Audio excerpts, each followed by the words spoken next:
Highly concentrated markets is a market crash incoming. The main key points we're gonna see on the video is that the market concentration is at extreme levels. Small caps and cyclical sectors aren't participating in the bull run, indicating macroeconomic weakness. Mega cap tech stocks dominate the market and earnings slowdown may lead to a significant pullback. Rate cuts are about to begin this year and the QQQ has a risky technical setup. For the first half of this year, for the S&P 500, the benchmark index returned 14.5%. Taking away Nvidia alone would have returned only in the low double digits, around 10.5%. And without that Magnificent 7 stocks, the rest of the S&P 500 would have returned only 4% for the year. This is a report from Bespoke. And the highest market concentration ever as of now this week, the top 5 companies actually account for almost 29% of the total market weight for the S&P 500. Previously, the highest one was actually in 1964, where the top 5 accounted for 27.6%. Those companies in 1964 were AT&T, General Motors, Exxon, IBM, and Texaco. The current top 5 as of June 30 of this year are Microsoft, Apple, Nvidia, Alphabet, and Amazon. I think this is something taken into account because the market is highly concentrated. S&P 20 here on the right side are the contributions for the gain for the index this year. The top 20 stocks in the S&P 500 have actually been responsible for 81.9% return of the index. This indicates that the stock market is highly concentrated in the largest capitalization stocks, and the market concentration is at its highest levels, extreme levels, the highest since the Great Depression. The remaining 480 stocks here on the bottom right, you can see, are actually attributed to only 18.1% return for the index this year. And the market concentration, the artificial intelligence breakthrough and hype turned investors' sentiment from extremely bearish in October 2022 to extremely bullish as of now. Here we can see the forward price to earnings ratio for the S&P 500 index based on the 2024 earnings per share estimates by Wall Street analysts. Actually, you can see that the Magnificent 7 have been growing at an exponential rate, almost 35 times. And the Magnificent 7 companies this year, over the past year, have actually grown 50% year-over-year earnings growth. And the rest 493 companies of the S&P 500 had little to no growth over the last quarter.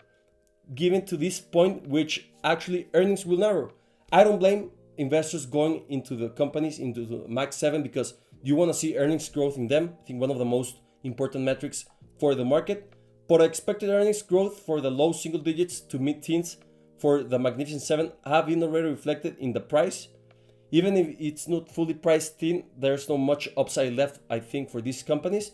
And if the Max 7 earnings growth slows to the highest teens by the first quarter of next year, it could lead to a significant drop in the trading multiples. As we can see here in this chart, the Max 7 growth expected for the upcoming quarters. We're about to start the second quarter earnings this week officially.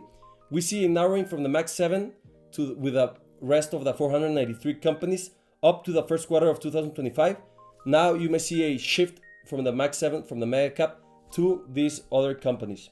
Another indicator that I think it's one of the most relevant ones to watch for the market is that we've been having a weaker market breadth overall for the market.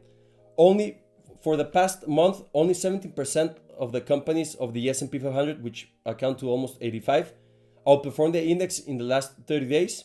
The 10-year average for this overperformance is actually 49%. We can see the horizontal dotted line, and this indicates a much lower rate of performance compared to historical level. I think this is something to take into account because fewer and fewer companies have and are actually responsible for the all-time highs of the market. Bank of America also made this report this month, which said that the US market breadth is breathtakingly bad. We're actually going similar to the 2009 market breadth, where fewer and fewer companies are responsible for the performance. And I do think this is key for investors to know and take into account because this can signal a warning for the market. The market breadth for July 11, when CPI came for the month of June, we can see here that the New York Stock Exchange actually, even though the market dropped for the Nasdaq more than 2% and for the S&P 500 0.8%, we saw that the advances for the New York Stock Exchange were actually almost 2,400 companies, the declines 405. For the Nasdaq, we can see here that the advances were actually 3,200 companies and declines 1,000. Even though there were much more companies having an advance, gaining, closing positive for the day, the market fell, especially the Nasdaq. This means an overconcentrated market. To the right side, we have the heat map for the market. Most of the sectors of the 11 sectors for the S&P 500 actually were green. Only main technology, communication and services, and consumer cyclicals were in the red, causing the market to be red on the day.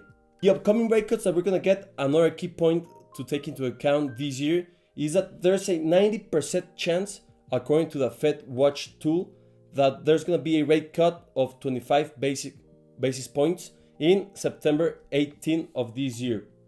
This is the highest percentage that's going to be. The market actually expects 3 rate cuts this year, the following one in November 7th and December 18th.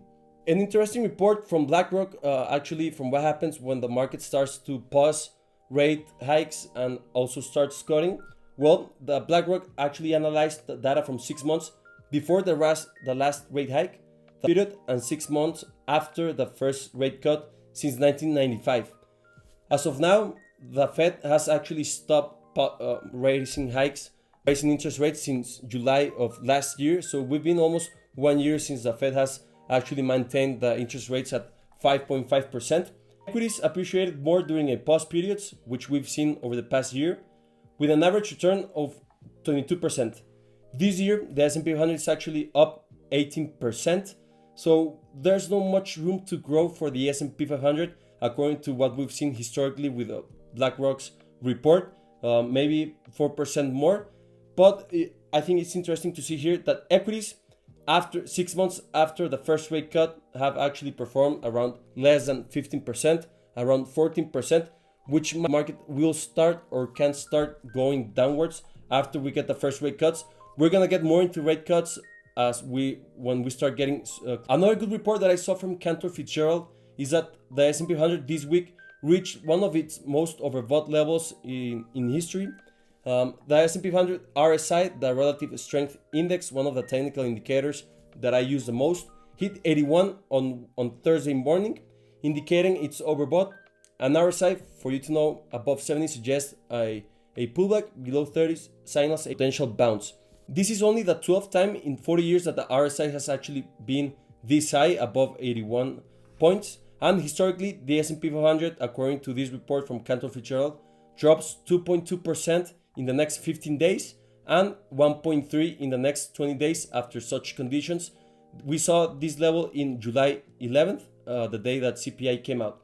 Here is the data since 1985 from Cantor Fitzgerald, where the market has seen these levels and then a previous drop for the market. Lastly, we got here a technical analysis a little bit for the triple Qs. We saw here at the beginning of the year in April touching the lows of the year for around 410, which actually saw a bounce. The 200 simple moving average is actually way below at 348. But what we see here, and I think most interesting, it's the RSI here in the bottom at a 73 on a weekly time frame, and the MACD also overextended, suggesting a divergence on the momentum indicators. These two are the main ones that I like to use, and suggest that another pullback is probably likely to happen. What we saw here is that we see this horizontal blue line on the Qs around 499.5. This is the market. The Qs were able to close around 505 all-time highs, and were closed below that. So closing below this key resistance level, I think we're in pullback according to the technical analysis or the momentum indicators. This is it for the video. I hope you like it. None of this is actual financial advice. Come and join us to the Bad Trader app on our weekly live trading sessions, and thank you very much.